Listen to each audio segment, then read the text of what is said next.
Tonight, let me tell you about the most decorated woman of World War II and how she spent 50 years wishing the war had never ended. The Gestapo called her the White Mouse, their most wanted person in France. 5 million francs for her head. She was the military genius who commanded 7,000 resistance fighters. The courier who cycled 500 kilometers through Nazi checkpoints.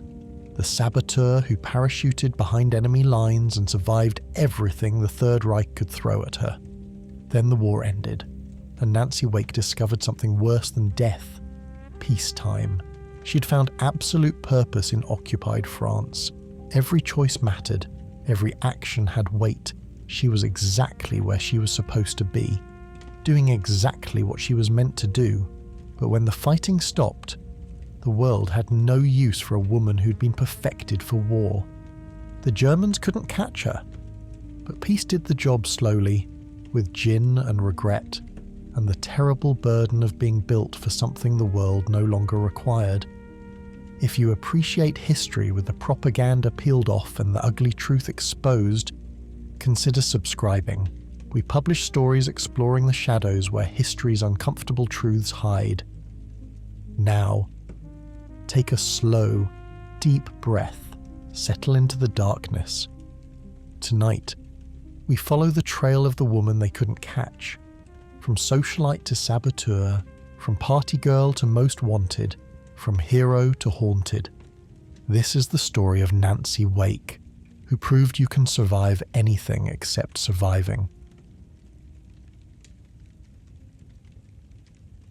She'd been running long before the war gave her somewhere to run to. Wellington, New Zealand, 1912. Nancy Grace Augusta Wake. Arrived in the world the way she'd leave it, on her own terms and inconvenient for everyone involved. Born to an unwed mother in an era when that was still a scarlet letter written in whispers and turned backs. Her father, a journalist with a talent for words and whiskey, took one look at responsibility and chose the bottle. He left before she could crawl, which was probably for the best. Nancy would spend her life surrounded by men who disappointed her. At least her father had the decency to do it early. Her mother, Ella, did washing for the proper families, her hands raw from lye soap and shame. Nancy grew up with the sound of her mother's silence, not the peaceful kind, but the silence of someone swallowing words that would only make things worse. By 16, she'd had enough of both the wind and the whispers. She took a job as a nurse in a psychiatric hospital, saving every penny, dreaming of somewhere, anywhere else. The boat to Sydney took 4 days. 4 days of watching New Zealand shrink until it was nothing at all. She was 20 years old, alone, with a suitcase and enough money for maybe 2 weeks if she was careful. She wasn't careful. She never would be. Careful was just another word for trapped. Sydney was bigger, louder, full of possibilities that glittered like broken glass.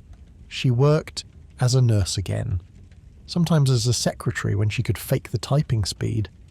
But Australia was just a larger cage. She wanted more. She wanted everything. She saved again, this time for Europe. The voyage to London in 1932 took 6 weeks. 6 weeks of third-class cabins and rationed water, of seasickness, and the strange liberation of being nobody going nowhere in particular. London was grey and damp and exactly what she needed. She found work, found rooms, found a life that was hers alone. But London was just a stepping stone. The real prize was across the Channel, France, where the past mattered less than the present. She worked her way across Europe like a woman possessed. Until Vienna, 1933, she was walking down a cobblestone street, the kind that caught women's heels. The rain had just stopped, leaving everything glazed like the city was wrapped in glass. That's when she saw them, the Gestapo, though they weren't calling themselves that yet. Just men in uniforms, doing what men in uniforms do when they think God has given them permission. An old Jewish shopkeeper, his groceries scattered across the wet stones, potatoes rolling into gutters, precious sugar dissolving in puddles, the officer's leather gloves, So pristine, so careful as they delivered methodical blows. The sound of it, leather on flesh, would stay with her forever. She stood frozen, her champagne lunch turning metallic in her mouth, a hand on her arm, gentle but insistent, a voice telling her to move along, that there was nothing to be done. There's always something you can do. The thought crystallized in her mind like ice forming on glass. You just have to be willing to pay for it. She made it to Marseille in 1936. The city sprawled along the Mediterranean like a beautiful woman who knew her worth. Ancient, dirty, magnificent. The old port reeked of fish and diesel, but the light was different here. Softer, more forgiving. In Marseille, everyone was running from something.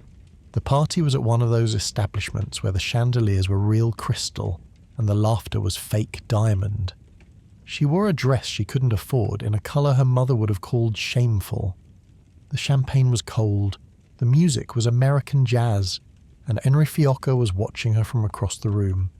He wasn't handsome, not in the way that turned heads, but he was something better, solid, real, with eyes that saw her without judgment. A wealthy industrialist, they told her later. When he crossed the room to introduce himself, she felt something she'd never felt before. Not love exactly, more like recognition. Here was someone who could give her a life big enough to stop running. Their courtship was swift. Henri pursued her with quiet determination. Dinners where the wine cost more than her monthly rent. Drives along the Corniche in his Delahaye, the Mediterranean spreading blue and endless beside them. He paid attention. He noticed things. He made her feel seen in a way that was both thrilling and terrifying. They married in November 1939, just as Europe was tearing itself apart. She wore white silk that whispered when she walked, said vows in a language she was still learning. Henri's face as he watched her walk down the aisle, that mixture of love and possession that she'd learned to recognize in the mirror. The house in Marseille was a villa, really. Pale stone that caught the morning light, gardens that tumbled down to a view of the harbour, servants who called her Madame and meant it, dinner parties where industrialists discussed profit margins while their wives discussed nothing. She tried to be satisfied, tried to be the wife Henri deserved, but at night, when the house was quiet and Henri slept beside her, she'd stand at the windows overlooking the harbour and watch ships leave for destinations unknown. She'd married a life big enough to stop running, but the urge to run hadn't stopped. It had just turned inward. The news from Germany grew darker. At dinner parties, she'd listened to Henri's business associates discuss the situation with the casual confidence of men who'd never had their groceries scattered in the gutter. There's always something you can do. The thought returned, stronger now. And then France fell, June 1940. The phone rang in their villa. Henri's voice on the line from his office at the port. The Germans were here. Marseille was under occupation. What did she want to do? 3 words changed everything. Fight them. She heard herself say it before she'd fully thought it through. On the other end of the line, Henri was quiet for a long moment. When he spoke again, his voice carried the weight of understanding, not disappointment, something worse, recognition. He'd married a woman who'd been waiting for a war. He just hadn't known it until that moment, back in the nursing home. Old Nancy shifts in her wheelchair. The documentary has moved on to other things, but she's not watching anymore. She's remembering that phone call, the moment when she chose the fight over the life Henri had built for her. Had it been courage or selfishness? The gin on her side table has gone warm. Some truths are too sharp even for alcohol to dull. The war didn't make her deadly. It gave her permission to be what she already was. Marseille under occupation had the quality of a fever dream. Familiar streets made strange by foreign uniforms. Favourite cafes serving ersatz coffee to men who click their heels when they stood. The Germans were punctual, efficient, correct. They paid for their drinks and dealt with resistance members in the Fort St. Nicolas at dawn with the same methodical precision. Nancy discovered she was good at pretending. Better than good. Exceptional. She'd been pretending her whole life after all. Now she pretended to be what the Germans expected, a frivolous socialite more concerned with her champagne supply than the occupation. Henri's money helped. Money always helped. The work started small. A British airman at her door one night, led there by someone who knew, someone who remembered the woman who'd married Henri Fiocca didn't quite fit. Could she help? Just for tonight. She said yes before thinking. The way she'd said fight them to Henri. Some choices make themselves. One airman became 5, then 50, then more than she could count. Her villa became a station on an underground railroad that ran from occupied France to neutral Spain. She learned the routes, the guards who could be bribed, the ones who couldn't. She learned that courage was just another word for being too busy to feel afraid. Henri helped, because Henri always helped. He used his business connections, his wealth, his reputation, but she could see what it cost him. Each forged paper aged him a year. Each midnight visitor carved new lines around his eyes. He was drowning in her choices, and she was too intoxicated by purpose to throw him a line. The network grew. She became a courier, carrying messages that could mean death if intercepted. The Germans had a word for what she was doing. Terrorismus. She had a different word. Necessary. She carried everything in her head. Names, addresses, safe houses, passwords. Paper was evidence. Memory was just thoughts. The information she carried would have filled filing cabinets, but it all lived in the space between her ears, organized and accessible and absolutely damning. The Gestapo started noticing. How could they not? They called her the White Mouse. Die Weiße Maus, because she slipped through their fingers every time. The nickname should have been a warning. Mice are small, harmless things, but they're also survivors, and when cornered, they bite. The noose was tightening. Nancy could feel it in the way conversation stopped when she entered cafes. The Gestapo had been asking questions, showing photographs, offering rewards that would feed a family for a year. Then they arrested one of her contacts. The Gestapo took him at dawn. By noon, everyone knew they'd taken him to Fort St. Nicolas. No one who went to those basement rooms came out the same. By evening, they knew he'd talked. Not everything, but enough. Including the woman they called the White Mouse. The decision was no decision at all. Stay and die, or run and live to fight another day. But leaving meant leaving Henri. Their last night together had the quality of a wake. They didn't speak of what was coming. Instead, they drank the good wine. The pre-war vintage Henri had been saving. She wore the green dress he'd bought her in Paris. They made love like they were trying to store up enough for a lifetime. In the morning, she kissed him goodbye like it was any other morning. Light, casual. See you tonight, darling. He held her face between his hands for a moment longer than usual, studying it like a man memorizing a map to somewhere he'd never go. She left with nothing but a handbag and the clothes on her back. The train to Toulouse, then a car to the foothills of the Pyrenees. The mountains loomed white and impassive, a wall between her and whatever came next. The guide was Basque, old enough to have been smuggling things across these mountains since before she was born. He looked at her city shoes and silk stockings and shook his head. The crossing would take 4 days, in winter, on foot. She'd thought she knew cold, but Pyrenean cold was different. A living thing that crawled inside your clothes and made itself at home in your bones. The first night, she thought she'd die.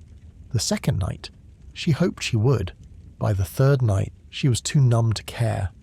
Her shoes disintegrated on the second day. The guide wrapped her feet in rags and newspaper. She learned to walk on feet that felt like clubs.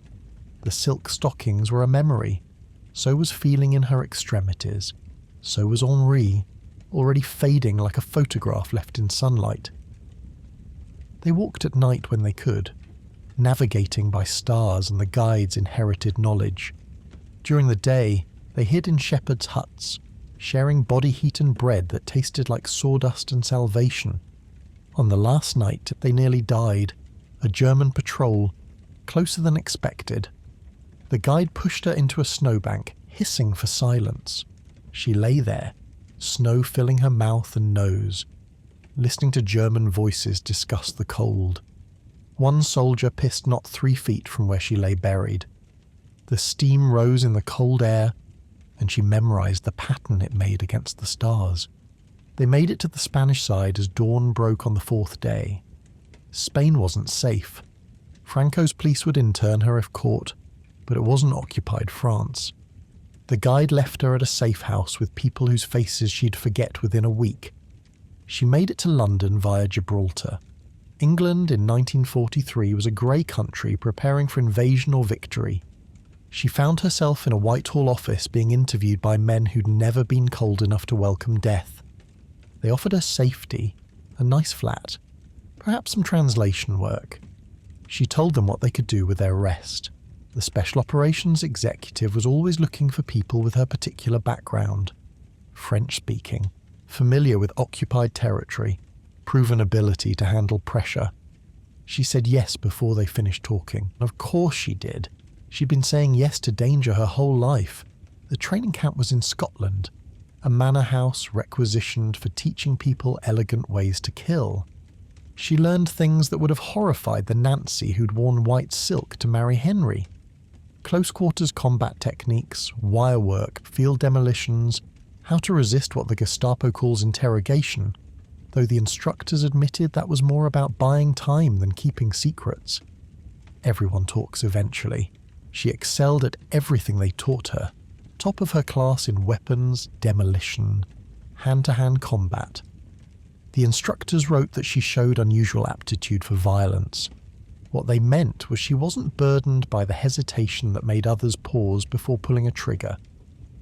While Nancy was learning how to use plastic explosives in a Scottish classroom, Henri was enduring what the Gestapo calls interrogation, 8 months of it. Every day they asked where his wife went. Every day he said he didn't know. In October 1943, he died in Buchenwald, never having spoken her name. She was waiting for deployment, eager, restless, alive. She wouldn't know for 2 years. She didn't know any of this. Instead, she threw herself into becoming what the war needed her to be. They gave her a code name, André, and papers that said she was a widow from Provence. The irony wouldn't hit her until later. They parachuted her back into France on April 29, 1944. The plane's engines roared beneath her as she stood at the door, looking down at the dark country that had spit her out. The dispatcher gave the signal. She jumped into the darkness, silk billowing above her, falling toward a France that needed her to be harder than the men who'd conquered it. She landed in a tree, dangling like strange fruit until the reception committee cut her down. One of the men caught her as she fell, and she felt his hands shake, not from effort, from recognizing what had just dropped into their midst. Not a woman playing at war, a weapon, trained and eager. She'd traded lipstick and champagne for grenades and gun oil. She'd traded Henri's gentle love for the harsh affection of 7,000 men who'd follow her into hell. And she was happier than she'd ever been. She'd spent 2 years in Marseille feeling useless, decorative. Now she was training farmers to blow up trains. Finally, a purpose that fit. April 29th, 1944. The plane's engine roared beneath her, and Nancy Wake stood at the edge of everything she'd trained for. Below, occupied France spread like a dark blanket. The dispatcher's hand on her shoulder, the green light, the moment between standing and falling when you could still choose to be someone else. She jumped. The silk bloomed above her like a prayer to a god she'd stopped believing in. The ground rushed up, darker than death, harder than choices. She'd practiced this 100 times. But practice didn't prepare you for the way your heart tried to crawl out through your throat when the earth came at you like a fist. The tree caught her before the ground could. She dangled 20 feet up, parachute lines tangled, harness cutting into her thighs. Below, shapes moved in the darkness. The reception committee, or Germans, at this height, in this darkness. Friendship and execution looked the same. A whispered password floated up. The response came automatically. Hands reached for her, cut her free. She fell into arms that trembled, not from her weight, but from what her arrival meant. The Maquis had been praying for weapons. London had sent them something more dangerous. The man who caught her would remember this moment for the rest of his life, though that life would only last another 6 weeks. He'd tell the story, how Madame Andre had dropped from the sky. Angels don't carry Steen guns, but she did. They moved fast through the darkness. Nancy struggled to keep up, her legs still shaky from the landing, the Sten gun heavier than it had been in training. The safe house was a farm that smelled of cow shit and courage, the kind of place where ordinary people did extraordinary things. Dawn brought her first clear look at the Maquis. Boys, most of them, playing at soldiers with hunting rifles and stolen German pistols. They looked at her with a mixture of hope and skepticism. London had sent them a woman. What use was a woman against the Wehrmacht? She showed them what use. The plastic explosives demonstration came first. They'd been trying to derail trains with homemade bombs that killed more Maquis than Germans. Nancy showed them how to shape charges, where to place them for maximum effect. She let them see her hands, steady as stone, as she worked with materials that could turn them all into red mist. Next came weapons training. The boys thought they knew how to shoot. She stripped and reassembled a Steen gun blindfolded in under a minute, then put 5 rounds through a playing card at 50 yards. When one of them muttered something about luck, she did it again, with her left hand. But the moment that changed everything came during hand-to-hand combat training. The biggest of them, 200 pounds of farm muscle and wounded pride, volunteered to help demonstrate. He'd been their leader before she arrived. She let him come at her with all that strength, sidestepped at the last second, used his momentum against him. Her knee found his kidney, her elbow found his throat. He went down hard, gasping. She helped him up, brushed the dust from his jacket, and asked if anyone else needed a demonstration. They called her Madame after that. The operation started immediately. She divided them into cells, small groups that could move fast and hit hard. No more than 12 men per unit. She taught them to think like the enemy, then think beyond them. The Germans were excellent soldiers, disciplined, well-trained. They just hadn't prepared for someone who looked like she belonged at a dinner party showing up with shape charges.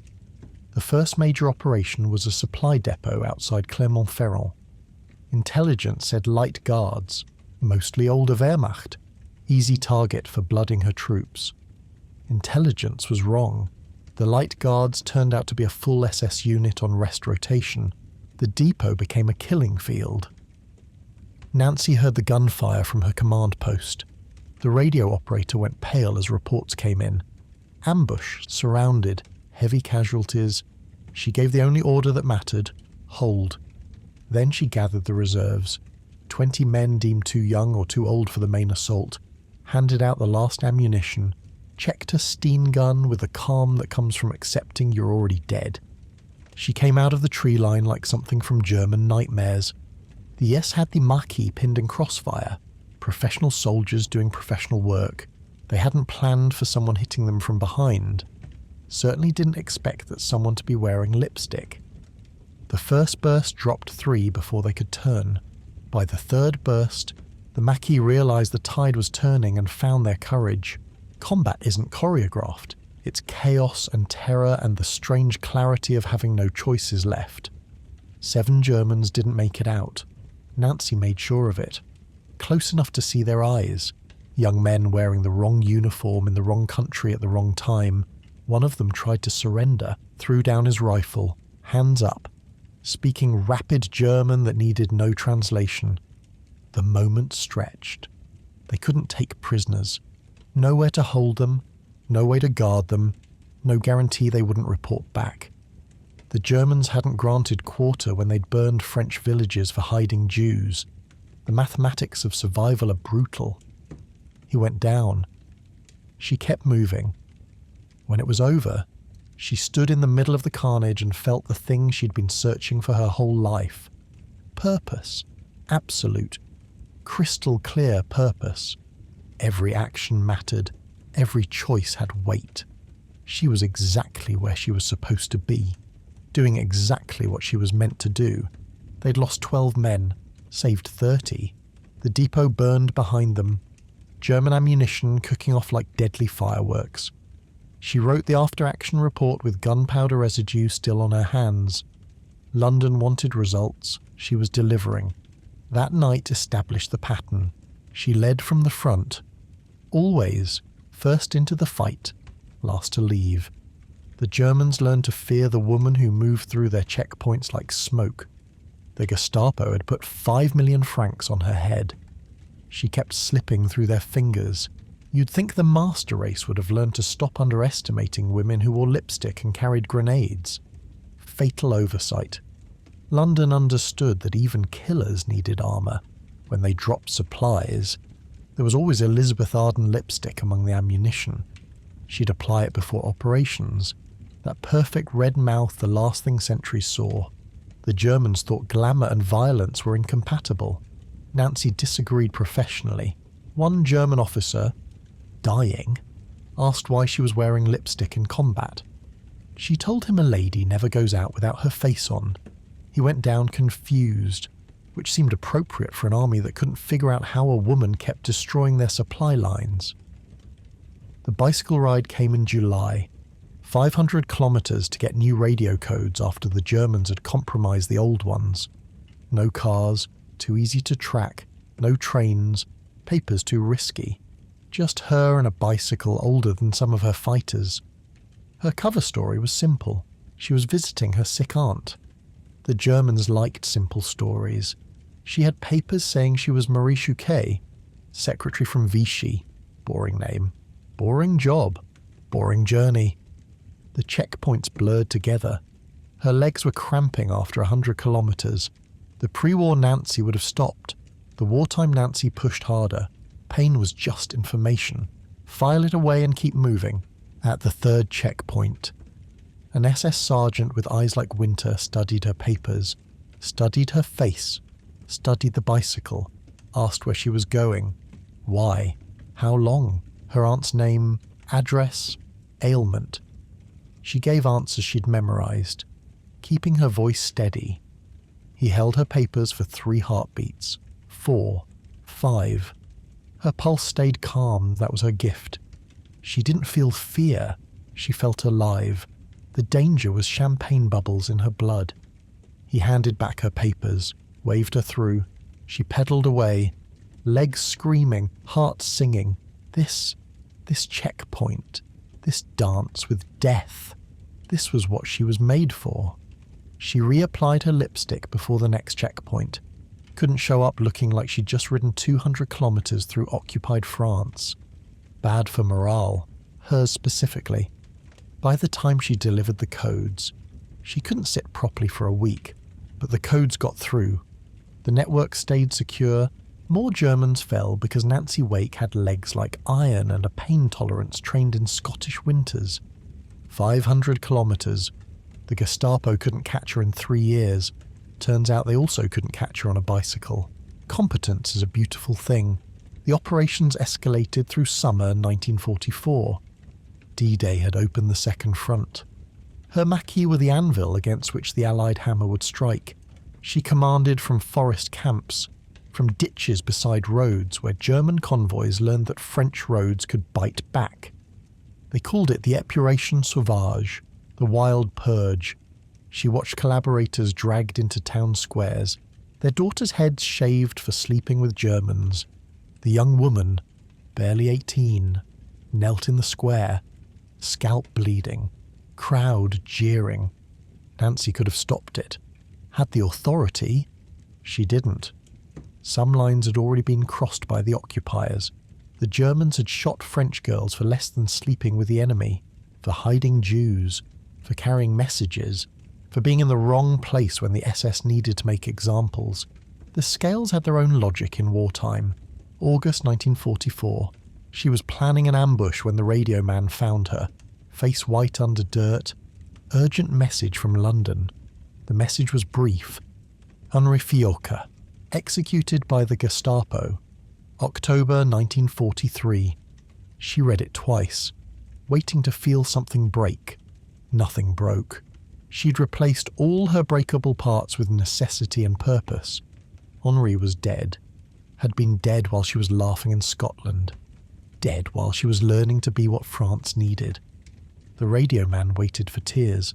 She folded the message, put it in her pocket, went back to planning the ambush. 30 Germans fell in that operation. She counted them personally, not revenge. The dead don't get revenge. Justice. The scales balancing themselves, one trigger pull at a time. The Gestapo had taken Henri. Now she was taking Germans' mathematics of war. Liberation came in September. Americans who looked at her fighters with casual superiority until they saw what the amateurs had accomplished. Until they counted the German casualties, the destroyed supply dumps, the tactical intelligence that had kept Wehrmacht units busy while real soldiers did real fighting. A colonel from Ohio tried to give her a medal on the spot. She told him where he could pin it. He laughed, thought she was joking. She wasn't.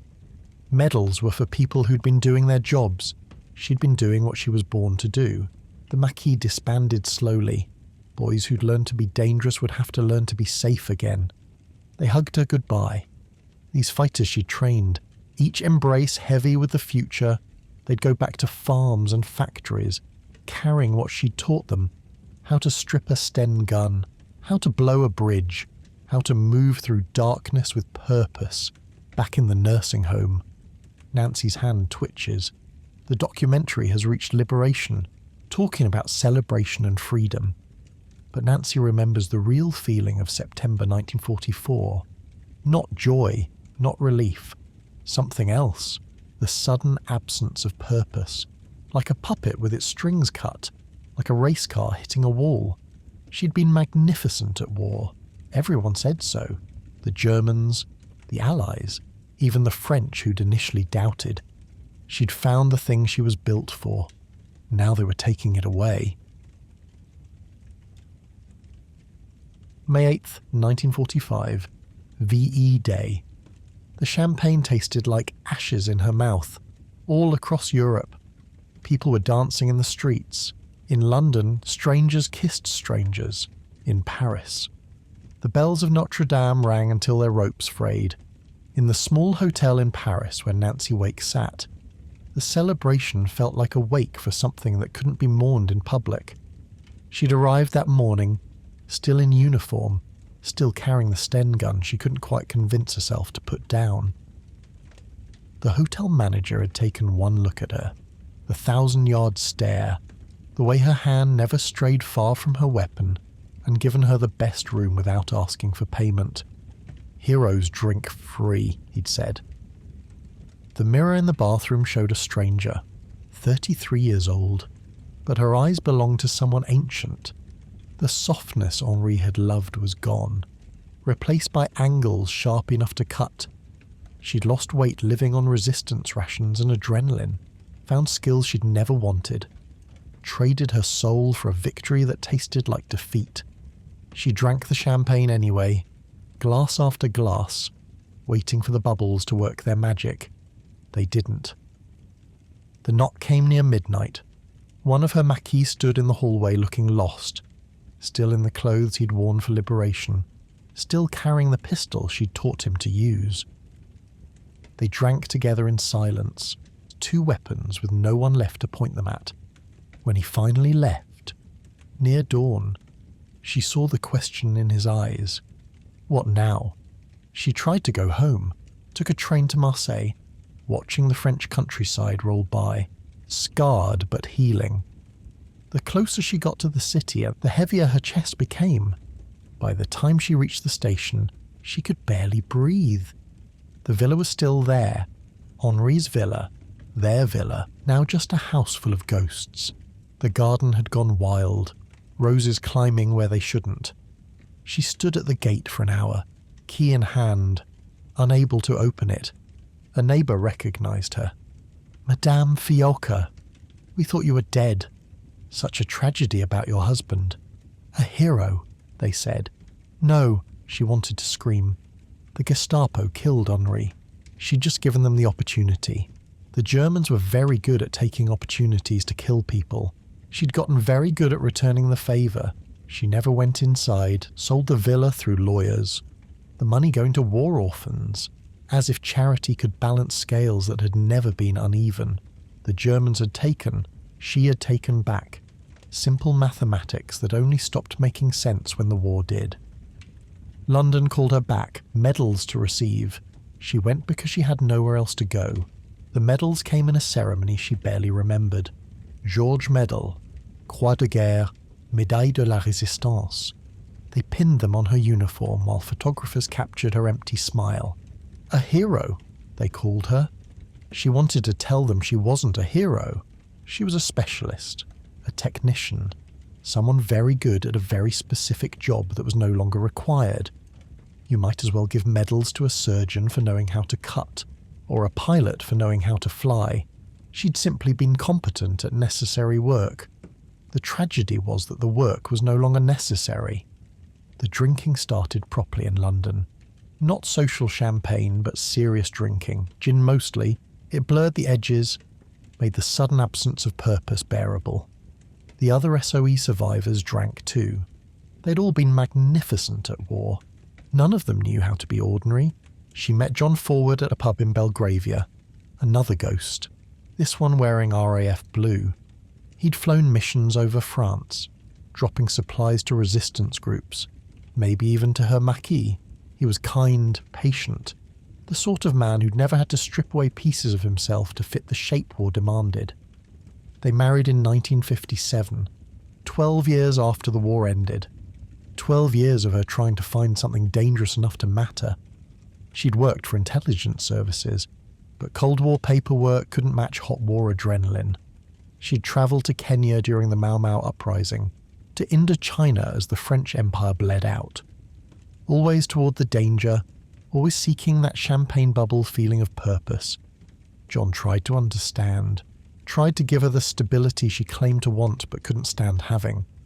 He was patient when she disappeared for days, understanding when she came home drunk and angry at the world for being too safe. But patience wasn't enough. How could it be? She didn't need another kind husband. She needed a world that required her particular skills. John was whole. The war had brushed past him. It had gone through her, revealing what she was made for. Now there was nowhere to put it. They divorced in 1966. He remarried within a year. She never remarried. Nancy Wake was a weapon, and weapons without a war are just dangerous antiques. The years blurred together. She moved constantly. Australia, England, Thailand, anywhere that promised something resembling purpose. But peacetime danger was thin soup compared to the feast of war. Bar fights weren't battles. Financial risk wasn't life or death. Nothing matched the purity of purpose she'd felt in France. She wrote her autobiography in 1985. Publishers wanted heroes and villains, clear moral lines. She gave them what they wanted, mostly. Edited out the parts that would disturb their comfortable narratives. Didn't mention that she'd loved the war, not the dying, the purpose, the clarity, the feeling that every action mattered. Peacetime had no use for that. Peacetime wanted her to feel guilty for being good at what they'd needed her to do. She tried. The guilt never quite took. The book sold well. Made her famous in that peculiar way old soldiers become famous.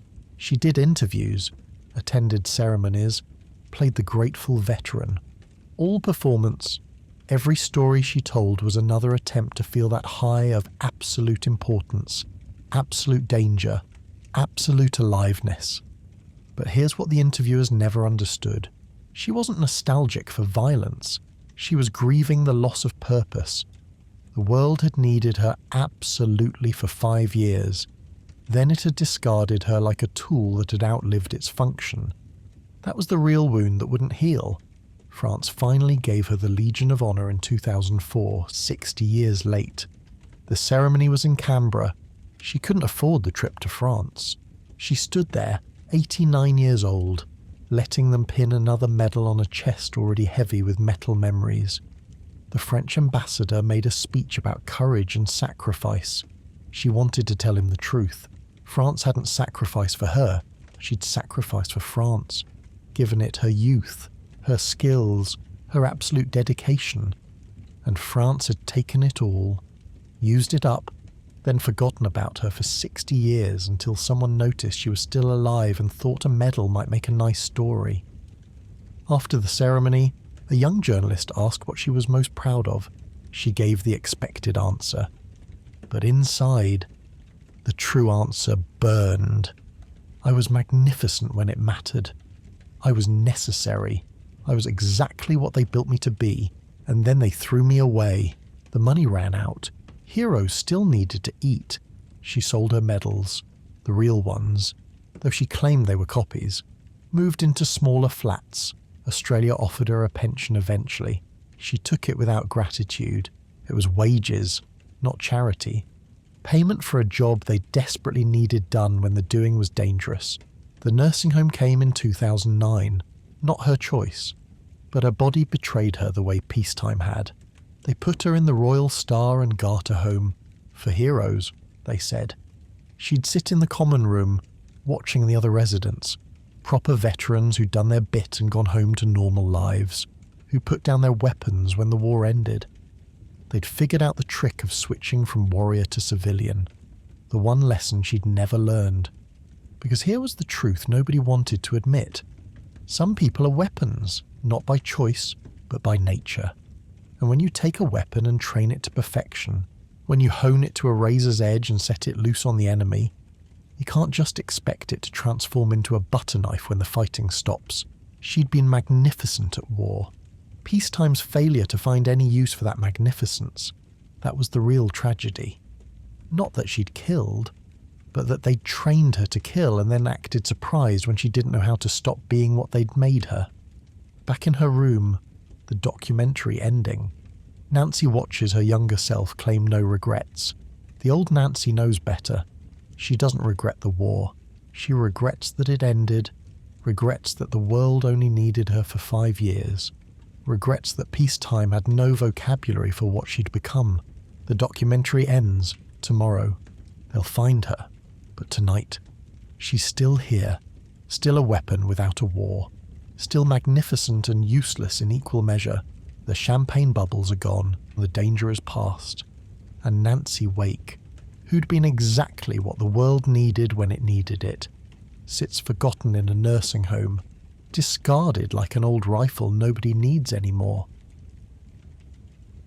It's the smell that takes her back. Not gin this time, not antiseptic.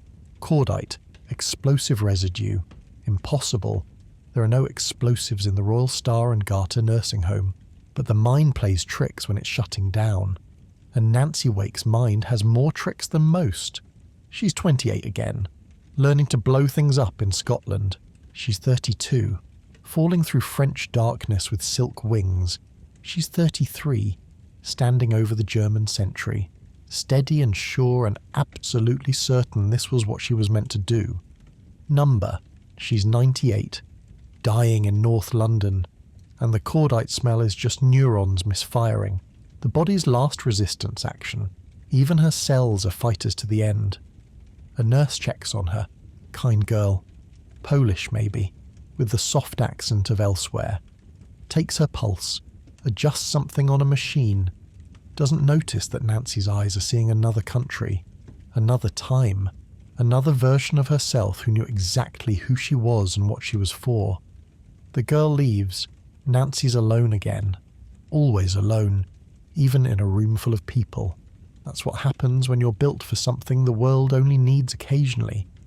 You spend most of your life being the wrong tool for the job. She thinks about Henri, Tries to picture his face, but it's been too long. All she can see are his hands, gentle on her face that last morning. She'd left him to do necessary work. The Nazis had killed him for being married to someone doing necessary work. The mathematics were clean, even if the grief wasn't. Her breathing changes, shorter, shallower, like she's back in the Pyrenees with snow filling her lungs. But there's no snow here, no mountains to cross, no war to fight, just the last border, and no guide to help her cross it. The room darkens, all her eyes are closing. She's back in the tree, parachute tangled, hanging between sky and earth. Below, shapes moving, the reception committee waiting for the weapon London had sent them. And she'd been a good weapon, the best, perfectly designed for her purpose. Henri is there, not his face, but his presence. He's not angry. How could he be? He knew what she was when he married her. The Maquis are there too, her 7,000 boys who'd called her Madame. They understand they'd been weapons too for a while. The difference was they'd figured out how to be human again when the war ended. She's falling again, no parachute this time. The long drop she'd been postponing since 1945. The war is finally over, really over. Her last thought is a question. Was it worth it? The answer comes with her last breath. Yes, absolutely yes. For 5 years, she'd been exactly what the world needed. She'd been magnificent, necessary, alive in a way that peacetime could never match. The tragedy wasn't the war. The tragedy was that it ended. And then Nancy Wake, the white mouse, the weapon, the woman who'd been perfect for her time, finally stops running, not from guilt, from the terrible burden of being built for something the world no longer required. In the morning, when they find her, they'll bury her with honours, run obituaries. Most decorated woman of World War II dies at 98. They'll quote her saying she had no regrets. They won't mention that she'd been exactly what they needed when they needed it.